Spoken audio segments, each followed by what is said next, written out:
Hypnosis को लेकर पहले ही लोगों के जहन में बड़ा डर और खौफ होता है। क्या आपने कभी नोटिस किया है कि कोई पेशेंट, कोई क्लाइंट जिसको आप कहें कि भाई हिप्नोसिस कैन हेल्प यू, उसकी एक हेजिटेंस है, एक रेजिस्टेंस है कि नहीं, पता नहीं मुझसे क्या बात कहलवा दी जाए या मेरे जहन में क्या कुछ डाल दिया जाए। क्या वाकई हिप्नोसिस से ये पॉसिबल है? बिल्कुल पॉसिबल है। हिप्नोसिस की स्टेजेस होती हैं। आप डायरेक्टली सब पे हिप्नोसिस अप्लाई नहीं करते। हिप्नोसिस का ड्यूरेशन या हिप्नोसिस की परफॉर्मेंस तब आती है जब वो केस या जो इशू है वो डीप हो, आपके इंटरनल अनकॉन्शियसनेस में डीप हो।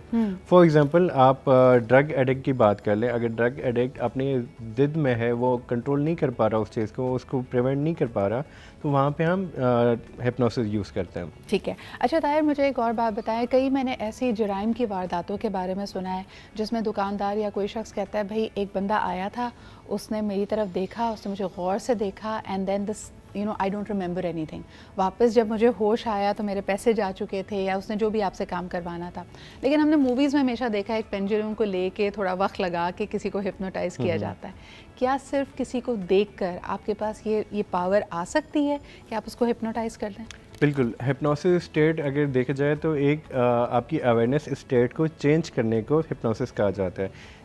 इन आवर लैंग्वेज साइकोलॉजी के हिसाब से combination of unconscious and imagination को मिला के आप हिप्नोसिस करते हो। तो उस स्टेट में अगर फॉर एग्जांपल एक पर्सन है, डिपेंड करता है कि उसे कितना आसान है हिप्नोटाइज करना। आप जो है कोई टूल यूज़ कर सकते हैं, आप उनसे सिर्फ बातें करते हुए आप उन्हें हिप्नोटाइज कर सकते हैं, या इवन उनकी स्टेट, उनकी पर्सनालिटी को देख के आप उनके साथ कन्वर्सेशन या ऐसा बिहेवियर, मतलब बॉडी लैंग्वेज के थ्रू आप उन्हें हिप्नोटाइज कर सकते हैं। Hypnotize, complete hypnotize is different, trance में ले जाना इज़ डिफरेंट। आप जो बात करिए वो ट्रांस में आता है कि वो पर्सन ट्रांस में चला गया कि उसका माइंड ब्लैंक हो गया। He can see everything but उनका माइंड थॉट नहीं ला रहा कि हो क्या रहा है, वो रजिस्टर नहीं कर रहा, या रजिस्टर कर रहा है तो माइंड उस जगह को ब्रेन से रिकॉल नहीं कर पा रहा उस मेमोरी को। बिल्कुल ऐसा ही है। तो उस ट्रांस की वजह से ऐसा है। अच्छा, ये ट्रांस में किस तरह ले जाया जाता है लोगों को, और इसके क्या कोई साइड इफ़ेक्ट्स भी होते हैं? एक दफ़ा जब बंदा ट्रांस से बाहर निकले तो क्या अपने आप को बहुत बेचैन पाएगा, या उसको इस बात की एंजाइटी होगी कि पता नहीं क्या हुआ है मेरे साथ, या एक जो जैसे इस्तराब होता है कि I am trying to recall और मुझे वो बात याद नहीं आ रही, क्या इस तरह के अमल से गुजरेगा वो? सबसे पहले कि ट्रांस क्या है। Trance is like a sleep state. एक मतलब आप आंखें खुली हुई हैं, आप अपने रियलिटी में हो, बट आपके मेंटल कॉन्शियसनेस में आप स्लीपिंग में हो।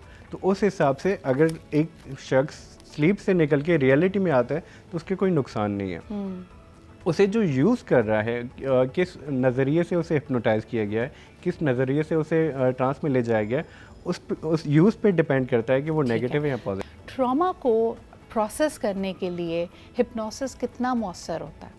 ट्रॉमा या डिप्रेशन, ये दोनों चीज़ें किस वजह से आती हैं? आपके नेगेटिव थॉट से आती हैं। आपकी नेगेटिव थॉट इतनी स्ट्रांग हो जाती हैं कि वो अब फीलिंग्स जनरेट कर रही हैं।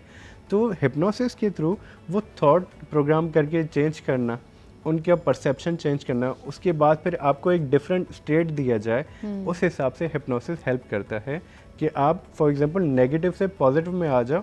फॉर एग्जांपल आपके ब्रेन में मेमोरी है, नेगेटिव मेमोरी डिप्रेशन की, अगर वो नेगेटिव मेमोरी मैं ख़त्म करके आपको ब्लैंक कर दूं उस सीक्वेंस के हिसाब से, उस वाक़ये के हिसाब से, और न्यू मेमोरी में ले आऊँ जिसमें सब हैप्पीनेस है। वो जैसे शायर कहता है ना, याद माजी अजाब है, छीन ले मेरा हाफजा, तो आप प्रैक्टिकली वो कर सकते हैं लोगों के साथ। प्रैक्टिकली ऐसा ही है। क्या बात है।